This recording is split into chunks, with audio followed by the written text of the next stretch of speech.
মার্কিন president Donald Trump গাজায় ইসরায়েলের বিমান ও স্থল আক্রমণ পুনরায় শুরু করার বিষয়টিকে সমর্থন করেন।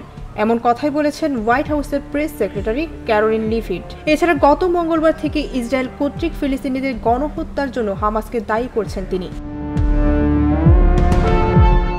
ট্রাম্প গাজায় যুদ্ধবিরতি ফিরিয়ে আনার চেষ্টা করছেন কিনা সাংবাদিকদের এমন প্রশ্নের জবাবে লিভিট বলেন, তিনি ইসরায়েলি সামরিক বাহিনী এবং সাম্প্রতিক দিনগুলোতে তাদের গৃহীত পদক্ষেপগুলোকে সম্পূর্ণ সমর্থন করেন।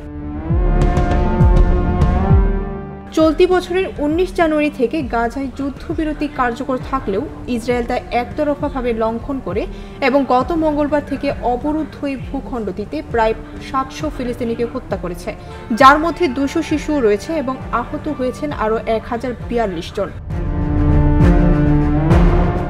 হোয়াইট হাউসের এই প্রেস সেক্রেটারি বলেন, প্রেসিডেন্ট ট্রাম্প হামাসকে স্পষ্ট করে বলেছেন, যদি তারা সমস্ত জিম্মিকে মুক্তি না দেয় তবে তাদের চড়া মূল্য দিতে হবে এবং দুর্ভাগ্যবশত হামাস গণমাধ্যমের জীবন নিয়ে খেলা করাকে বেছে নিয়েছে।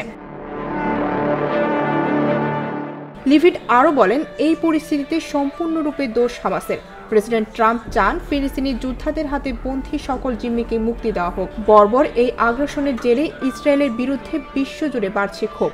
তবে এই পরিস্থিতিতে ইসরায়েলের পাশেই দাঁড়িয়েছেন যুক্তরাষ্ট্রের প্রেসিডেন্ট ডোনাল্ড ট্রাম্প।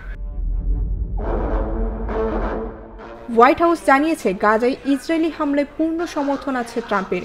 একই সঙ্গে গাজার চলমান গণহত্যার জন্য হামাসকে অভিযুক্ত করেছে ওয়াশিংটন। শুক্রবার এক প্রতিবেদনে এই তথ্য জানিয়েছে সংবাদ মাধ্যম টিআরটি ওয়ার্ল্ড। ডেস্ক রিপোর্ট, ভোরের পাতা।